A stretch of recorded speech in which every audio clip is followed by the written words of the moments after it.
कि प्राणी जगत में सबसे हम श्रेष्ठ प्राणी है, मानव प्राणी है, तो हमारा एक उत्तम प्राणी होने के नाते एक उत्तम सिद्धांत होनी चाहिए। इसलिए मैं अपने सिद्धांत की शरण में गुरु के समक्ष जाता हूँ।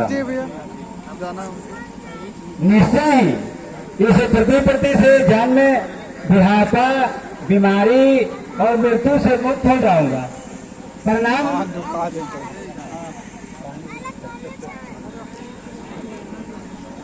पानी पानी जल है।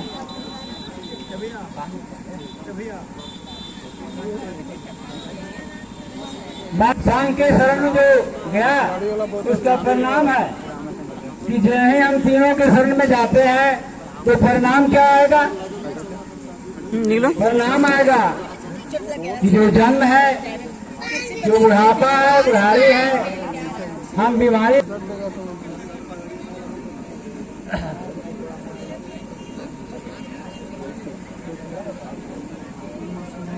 हम जो ही भगवान बुद्ध के तीनों शरण को जाते हैं तो 3 चीजों से 4 चीजों तक बुढ़ापा होता है, उसको जान जाते हैं कि मैं बुढ़ा क्यों हो गया, जवान आ जाए, कल हम बुढ़ा हो जाएंगे। बीमार हो जाते हैं, बीमारी से हम ग्रस्त हो जाते हैं और एक दिन मृत्यु को प्राप्त कर जाते हैं। हमारे जनमानस में लोगों को कहा कि हम स्वर्ग चले जाते हैं। स्वर्ग मैंने देखा नहीं, नरक को देखा नहीं, लेकिन जाते हैं का स्वर्ग पहुंच जाते हैं। स्वर्ग की अनुभूति नहीं है, स्वर्ग किसको कहते हैं, लेकिन जा रहे हैं, हम लगातार जा रहे हैं। यही परिणाम है। इस पुण्य कर्म से निर्वाण प्राप्त करने के समय तक कभी भी अज्ञानियों से मेरी संगति न हो। अज्ञान अर्थात अंधकार, जब अंधकार प्रकाश में बदल जाएगी तो अज्ञानियों से संगत छूट जाएगी। यानी मुझको कुछ संगतियों की शरण में नहीं जाना है, हमको कहाँ जाना है? सत्संगियों की संगत में जाना है, तो परिणाम रिजल्ट सही आएगा। समय पर पानी बरसे, संसार के प्राणी उन्नति करें और शासक धार्मिक हो। हम लोग फसल लगा लेते हैं लेकिन भगवान भगवान चिल्लाते हैं कि भगवान पानी कहना पड़ेंगे। वह प्रकृति नैसर्गिक वस्तु है, हम पानी हमको चाहिए, हम धान रोपे हुए हैं। संसार के प्राणी उन्नति करें, रास्ता सही होगा तो उन्नति करेगा, जिसको रास्ता गलत होगा वो उन्नति करेगा। यही 2 चीज है, यह 2 चीज को जान करके ही जीवन यापन करना है। और शासक धार्मिक हो। आप जिस देश में रहते हैं, राज्य में रहते हैं, वहाँ भी एक शासक है, और जिस घर परिवार में रहते हैं वहाँ भी आप शासक हैं। शासन शासक कैसा हो? धार्मिक हो।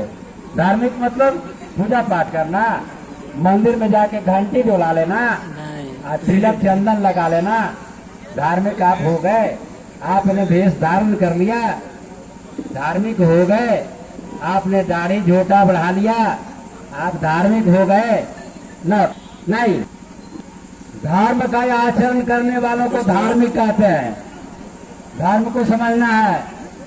धर्म कहाँ है? मंदिर में, मस्जिद में, पेड़ में, पत्थर में, पानी में है वो कहाँ जिसको धारण किया जाए? धर्म आचरण को कहते हैं, स्वभाव को कहते हैं।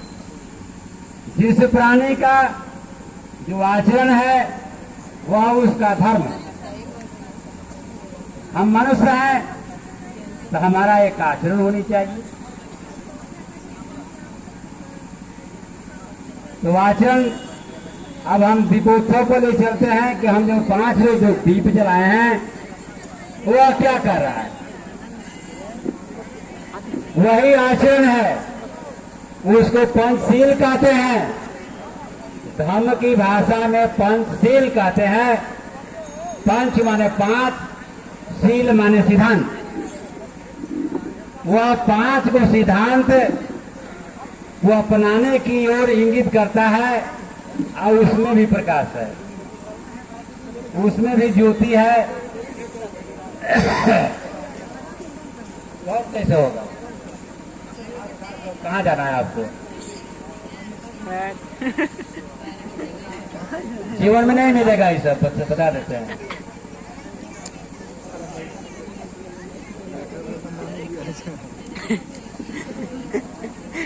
जल्दी ना होगा, क्या करिएगा। मैंने कहा कि पूजा का मतलब पूरा जानो। जिस काम को हम करते हैं यदि हम पूरा जान लेते हैं, पूर्ण जानकारी हो जाती है, तो हमको धोखा नहीं होगी। इसको तो पूजा कहते हैं। कैसे करें? तो देखो ऐसे करें। जिसके हम अनुयायी हैं, फॉलोअर्स हैं, जिन परमात्मा को मानते हो आप, कोई फर्क नहीं है, सेम चीज है। आप राम को मानते हो, कृष्ण को मानते हो, हनुमान को मानते हो, संत कबीर को मानते हो, बिहारी बाबा को मानते हो, वह नाम मानव ने सृजित किया है। एजेंटो वह एक चीज है, सेम चीज। अरे सुना, उसको साक्ष रख करके यदि उनके फॉलोअर्स हो, मार्ग का अनुपालन करूंगा तो परिणाम जरूर है। इसलिए इस बात को जानकारी कर लेना जरूरी है। फिर आपको जहां जिस मार्ग को पसंद होगा, जहां जाना होगा, क्योंकि ये स्टेशन तो बहुत से है ना, जिस स्टेशन पर आप उतरना चाहते हैं उतर जाइए।